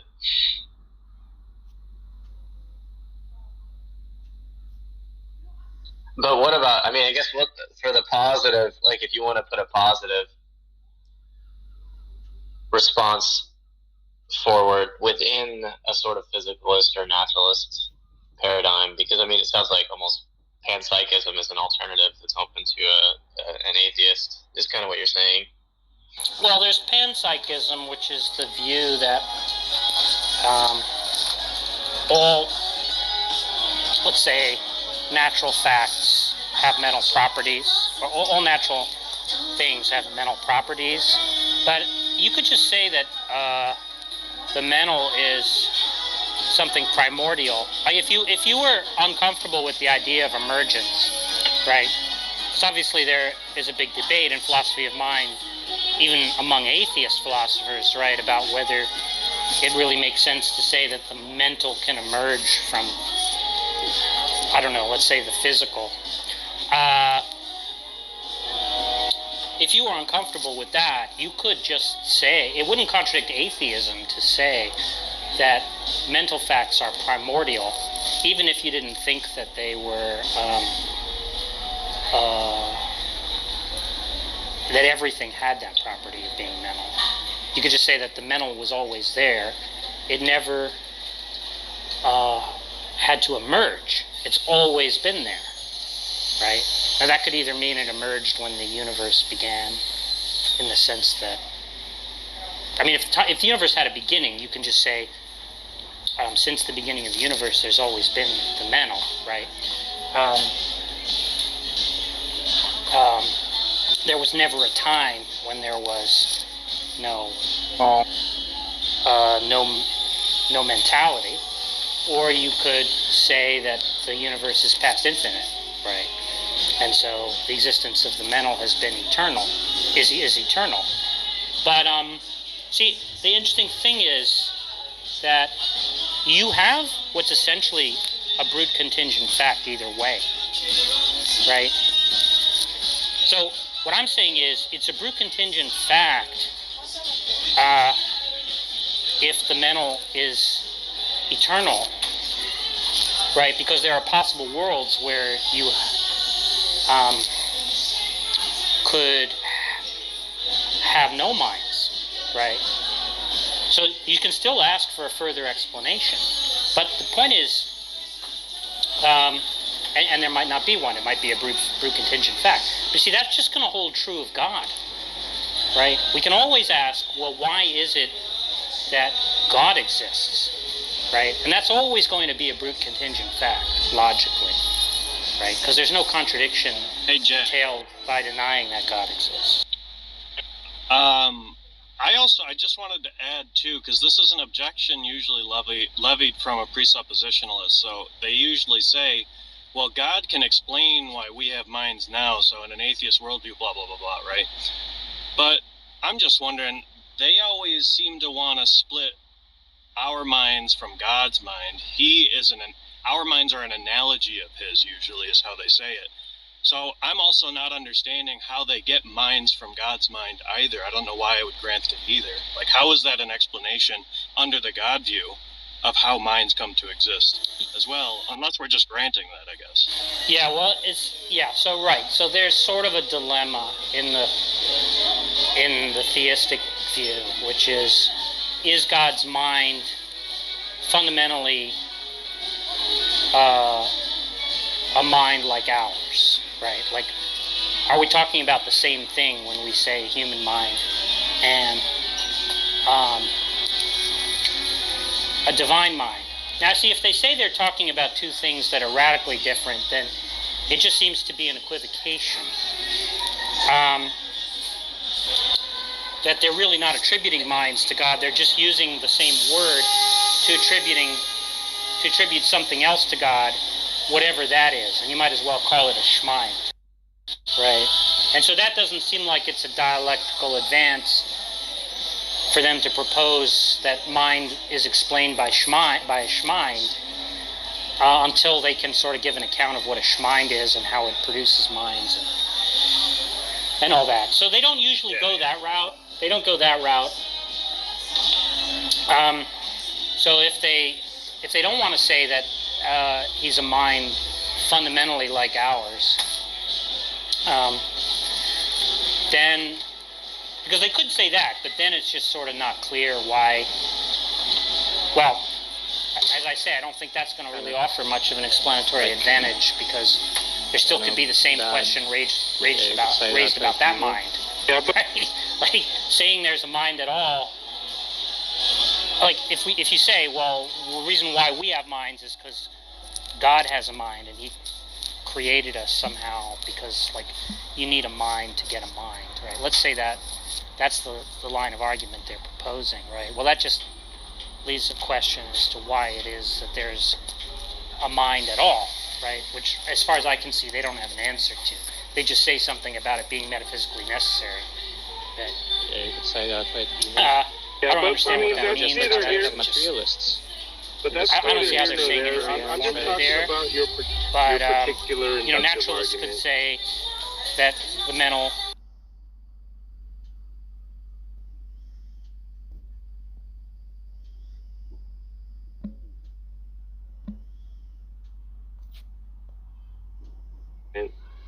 That God does not exist. I mean, do you actually think that you can demonstrate that God does not exist inductively? Well, insofar as it provides like evidence against God, yeah. Yeah, I don't think that induction is capable of demonstrating that a supernatural, incorporeal consciousness does not exist. I mean, like I said, I do remember talking to you about your argument. The probability that it exists, or no? Yeah, I don't even. That's a category error, which.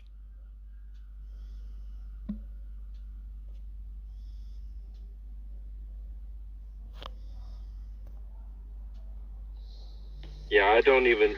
That's a category error which you just made. You can't apply probabilistic reasoning to what would be designated to be ultimate or not. Exactly. Basically, they're just sort of end up having to concede that what they're attributing to God is in fact a shmind, right? Because there isn't some property that the analogy bottoms out in which it holds that it is an analog to a human mind. Now, what the presuppositionalists say is something similar to that. They say something like God's mind is a kind of archetype, I think, and the human mind is an ectype. And I think the idea is supposed to be something like the divine mind is a paradigm and the human mind is some kind of derivation. But as far as I can see, that's just metaphorical language. It's not really explicating what that relation is supposed to be, right? It's in fact a kind of analogy to other kinds of derivation, right? You know, like if I say the meaning, you know, the word paternal is derived from the Latin word pater, right? There's a concept of derivation at play there. And they're saying, you know, there's some way in which the human mind is derived from God's mind. So when they use the word derived there, are they using it in the same sense that I'm using it when I talk about the word paternal being derived from the Latin word pater? Well, either no, in which case they're equivocating and we're still at a loss as to what this derivation relation is, or it's some kind of analogy, and then it's up to them to show that there's some property that we can understand that is sufficient to explain what needs to be explained about that relation that holds across the two analogs, you know. But I've just never seen them do that.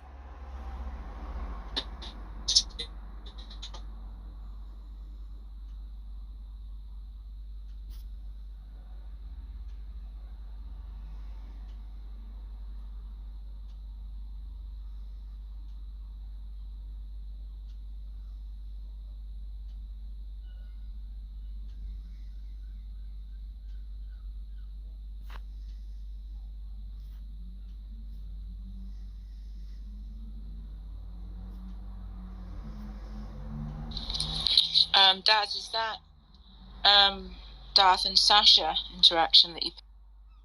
Yeah. Yeah, it's very funny. If people want to check it out. Darth Dawkins, I should say.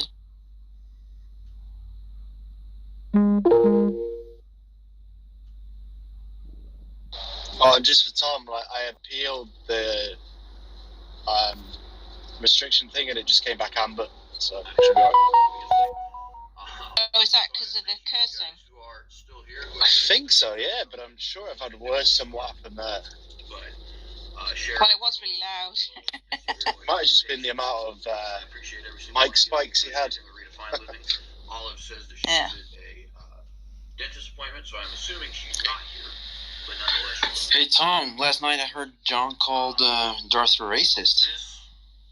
Did you have any clips of that? for this video, the catalyst for this video was Yeah, wait for it. Coming. They're coming, okay. me and Olive, as well as me and Praise over at Jamie Russell. Do you still hold to that, John, or do you no longer hold to that? Going back and forth on this issue, and so I think John might be AFK. Yeah, I guess so. But yeah, he does. Just I'll be his spokeswoman. John would like to say that he's a truth teller, and he's not afraid of. Has told me that he may not be able to make it either, so we're not necessarily expecting it, right? I am going to go ahead and lay out my case just in case Praise wants to respond to it on his own shit. Yeah, I mean, I don't. It's difficult trying to get everything on track. I don't know why I'm evil. Yeah, but Some I mean of them are that's just like neither straight here. up materialists.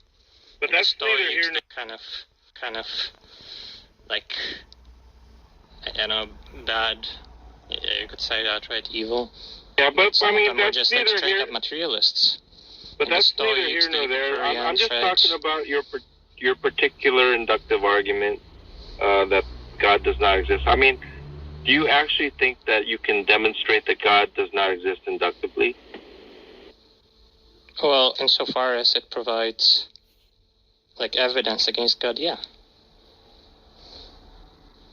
Yeah, I don't think that induction is capable of demonstrating that a supernatural, incorporeal consciousness does not exist. I mean, like I said, I do remember Is it capable talking of to you about your the argument. probability that it exists, or no? Yeah, I don't even. That's a category error what you just made. You can't apply probabilistic reasoning to what would be designated to be ultimate or not. Exactly. I aren't talking about anything ultimate, right? You just said a supernatural incorporeal being. No, Like, you're the one who's that's topic. what we're referring to. No, he said supernatural incorporeal being. Like you're What bringing he's your own referring baggage. to, listen, hey, Sasha, stop being dishonest. John No, is you're the one being referring to dishonest, God. right? Okay, He why are clearly you said, and we can go over-talking back in me? the recording. Why are an you incorporeal over-talking me? supernatural Yeah, being. come on, Listen, guys. You're saying listen, an ultimate John being. was So you're the one talking being Hey, about Sasha, just let him God. finish, please. Okay, John Let's was have another talking. conversation. John, were you talking about God? Of course. But Okay, who cares what he's so talking I about, was right? so I'm I referring was to, I'm I was referencing what he correct said. as to what John. Is this what you atheists do? Okay. Yeah, I'm responding to This what is he what you said, guys do. not to what he All didn't you say. do is just bicker with Just let him people. finish. Okay. Well, what's the problem Yeah, with let me responding to what finish. you said and not John to what you didn't was say? talking about God.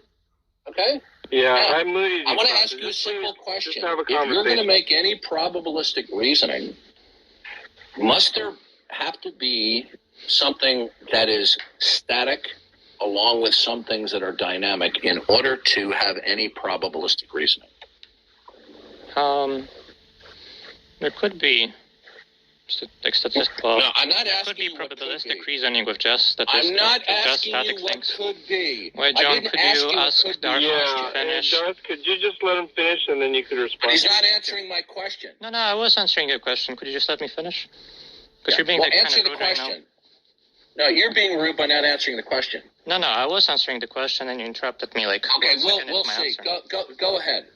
Okay. Yeah, I'm used to Yeah, it. so I don't see really an issue with saying that there could be probabilistic reasoning with there only being like static things or only I dynamic. didn't ask you what could be. Did I ask you what could be? What was maybe? I thought Did I that- ask you that? I thought that was your question. No, wrong. Okay. Now, I I asked think you you a question. used the word Can fact. you have probabilistic reasoning if there is nothing that is, if you do not know what it is that is static and dynamic? All right, let me just write it down so we're clear. So can you have probabilistic reasoning without knowing what it is that is static and dynamic? Is that the question? Yes. Yeah, it sounds like you're asking me what could be and what couldn't be, right? Like you have a model term in the question. No, I'm not Can talking you? about a maybe. Can there actually exist valid probabilistic reasoning if nothing is identifiable and defensibly static? Well, that sounds like a different question, right?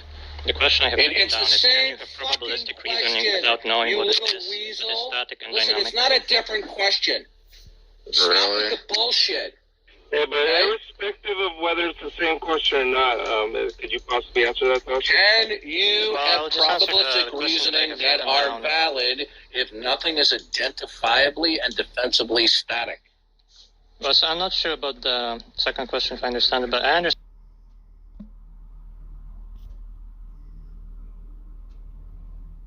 I understand the first It's the question. same question. Okay, so I'll just answer the first one, the one that I have written down. It's the When you same say- question. Yeah, okay, so I'll just answer the one that I've written down, right? It's the same question, shouldn't be an It's issue. the same question. Answer it. Yeah, I'm agreeing with you. Okay, so when you say without knowing what it is that is static and dynamic, do you mean like without knowing all the things that are static and dynamic, or without knowing like... Can you make No, I'm any just trying to clarify the valid question. I don't think probabilistic? repeating Okay, the question would I'll help. wait till you're done bullshitting. This is what you do. Well, I was just asking a clarifying question. Yeah, you're a bullshitter. Okay, I'll I repeat the think I was question having a again. decent What you're productive time doing with John is Lee, so... what you're doing is you're running out the clock. Okay, stalling, dodging, and delaying. I was just asking I'll a clarifying repeat the question. same question. No, what you're doing is what you've always done in the past when I've talked with you. This is what you do. Okay? Now, can you have valid probabilistic reasoning if there is nothing that is identifiable or defensively static? Well, you wouldn't really say that probabilistic reasoning is valid. Can You'd you say it's answer cogent. the question? Well, I'm just saying you made a category error in your question Can you because you described answer the probabilistic question? reasoning as valid. Can right? And you probabilistic answer reasoning the is going to be question? like cogent or uncogent. You see, this is not what you valid or always do. invalid. This is what a Like validity scumbag you and are. invalidity is This is what like are you listening to me? Deductive arguments. I'm not hearing an answer to the question. Is I'm there just saying that you made a anything- category error in your Is question, so I there can't answer it. anything that is static, that does not change?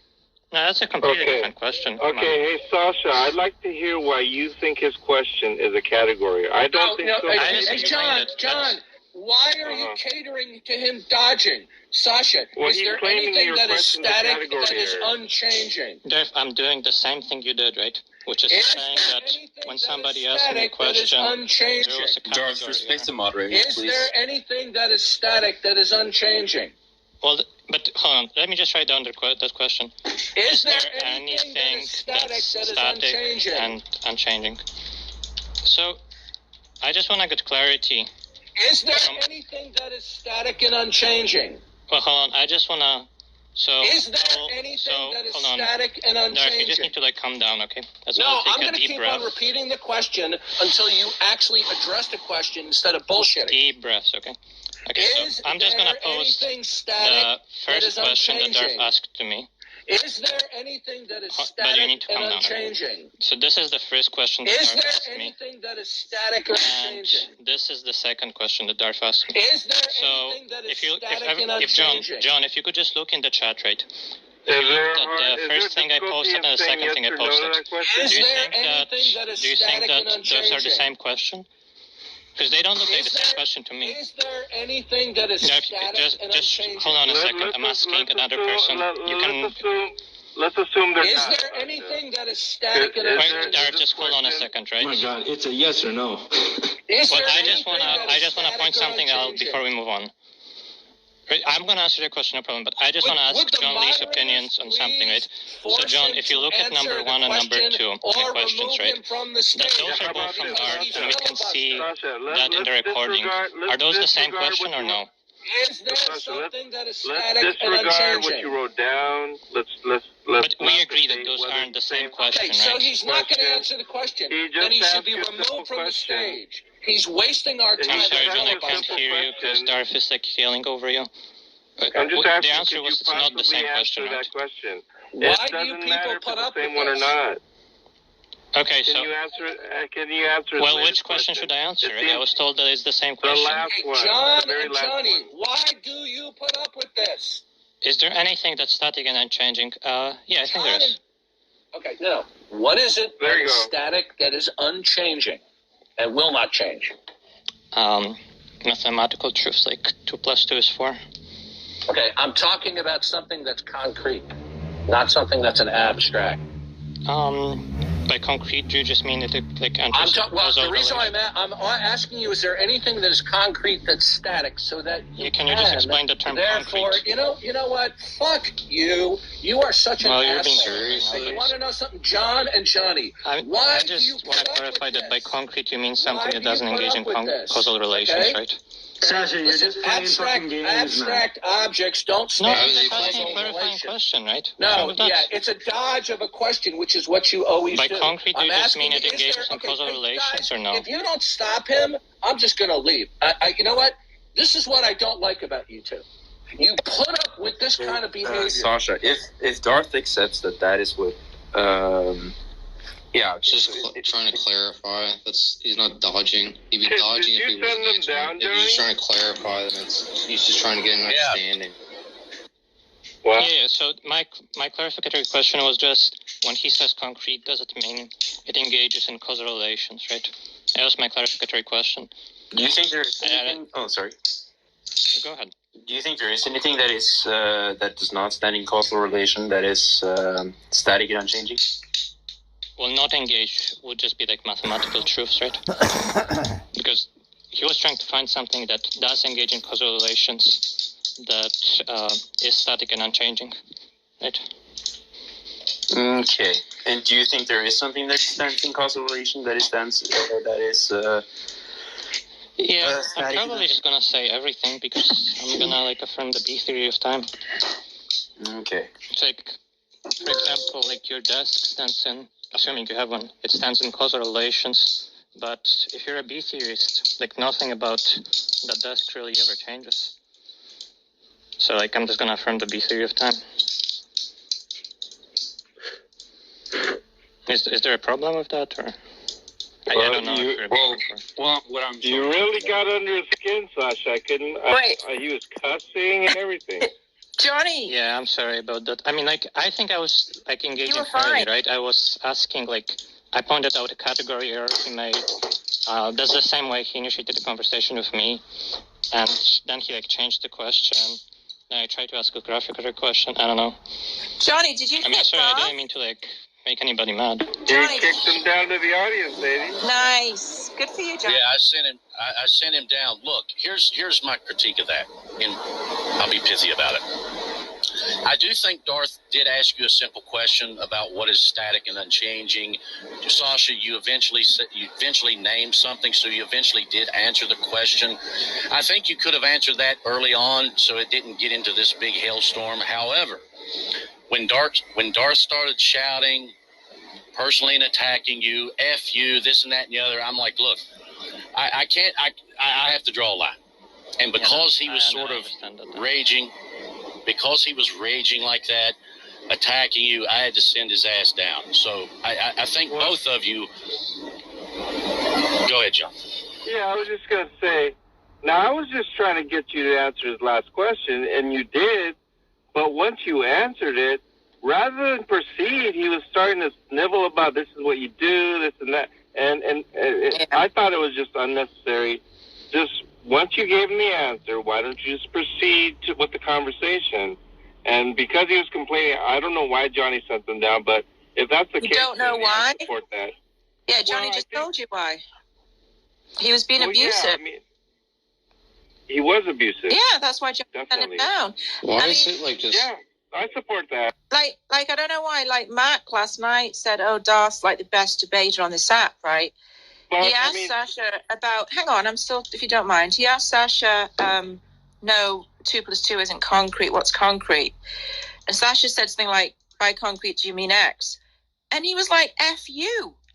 I mean, Mac, do you really think that's the best debater on the app? Can't even clarify what he means by concrete? Well, he did say that 2 + 2 is abstract. Yeah, but Sasha was literally just saying, by concrete do you mean? Which is a completely reasonable question. Otherwise, you're talking past each other on definitions. Mac, do you think that's the best debater on the app that screams F you when someone asks for a clarification of a meaning? Yes, because he wasn't answering the question forthrightly. Number one, number two, just because somebody is given to temper tantrums, like I am too, that doesn't make what we're saying incorrect. Actually, I think I was railing about pedophilia being tolerated in the Catholic Church, and I was getting pretty worked up. But that doesn't mean that it's false that the Catholic Church defends pedophilia and that Catholics worship Mary and that they got it. Blah blah blah. I understand all that. Hey, Dia, I just want to have like a pick. I just want to say this. You know, interesting enough, Johnny, I was going to actually give Darth a warning. Like,